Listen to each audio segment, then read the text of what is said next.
Imagine surviving the impossible. You get swallowed whole by a giant fish, you miraculously survive, and then you literally beg for death. Right, and the reason is, well, just bizarre. Yeah, because a tiny, shade plant in your garden wilted? It is completely absurd. I mean, a logic-defying survival and then a temper tantrum over some light gardening. Well, you sent us a really fascinating sermon today for this deep dive. It's by Pastor Sung No at Praise Presbyterian Church. Yeah, and it really highlights this wild contradiction. Exactly. So our mission today is to unpack the psychology behind this. It's a concept called the Jonah syndrome. We want to see what a wilted plant actually reveals about our own hidden biases and, our comfort zones. Right, so the guy with the plant is the biblical prophet Jonah. And the backstory here is pretty intense. It really is. So God tells Jonah to go preach to Nineveh. And Nineveh isn't just some neighboring town.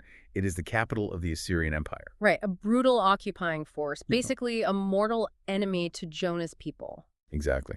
And Pastor Sung No draws this really striking historical parallel in the sermon. He compares it to telling an independence fighter during the Japanese occupation of Korea to go preach salvation to the empire's capital. Oh, wow. That is an almost unthinkable ask. It really is.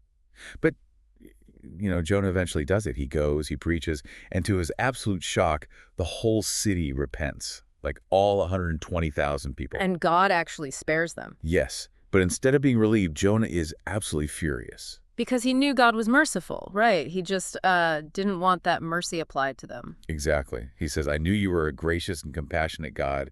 He just hated seeing his enemies get a second chance. It's kind of like when the notorious slacker at your office, the guy who plays solitaire all day, gets the exact same massive year-end bonus that you worked 80 hours for. It just feels deeply, viscerally unfair. Yeah, that's a perfect analogy.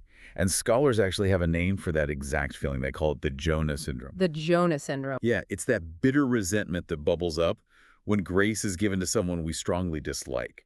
We happily accept grace for ourselves, but, we demand strict justice for our enemies. Right. So Jonah is furious. He storms off, builds a little shelter outside the city to pout. Yeah, he's just sulking.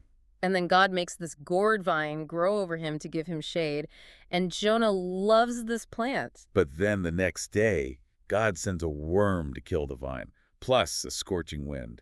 Jonah just loses it. He throws a massive tantrum, literally begging to die. Which gives God the chance to point out the ultimate irony. Jonah is heartbroken over a plant he didn't even grow, but he wants 120,000 human beings wiped off the map. Wait, let me stop you there, though. I get the hypocrisy. But isn't it completely natural to care about your own shade? What do you mean? Well, you can't expect someone to care about strangers across the world the same way they care about their own house, right? Psychologists even call this proximity bias. Our brains are just hardwired to prioritize immediate things over distant problems. Oh, absolutely. And the sermon doesn't shy away from that at all. Pastor Sung No emphasizes that these gourd vines, our families, our routines, our homes, they are genuinely good gifts. Right, they aren't inherently bad. Exactly. The problem is when we idolize them, when that proximity bias takes over, and we become blind to the suffering outside our bubble. Yeah, that makes a lot of sense. He actually shares this really striking personal anecdote in the sermon. He talks about watching the movie Hotel Rwanda, which is based on the 1994 genocide. Oh, that's a really heavy film. It is. And he realized that as he was watching a depiction of 1 million people being slaughtered, he was sitting safely in his home stressing over what to eat for dinner. Wow. Yeah, he felt this profound guilt, realizing his daily comfort had completely insulated him from a massive human tragedy. Hearing that really makes me realize this isn't just about ancient empires or, foreign nations. This happens right in our own neighborhoods. Oh, 100%. We put up blinders. So the application here isn't just about flying across the world. It's about looking at who we find uncomfortable right here at home, crossing the street to talk to a neighbor from a different culture. Right. Finding the people in our own personal Nineveh. And the book of Jonah actually ends on a total cliffhanger to drive this point home. Wait, really? How so?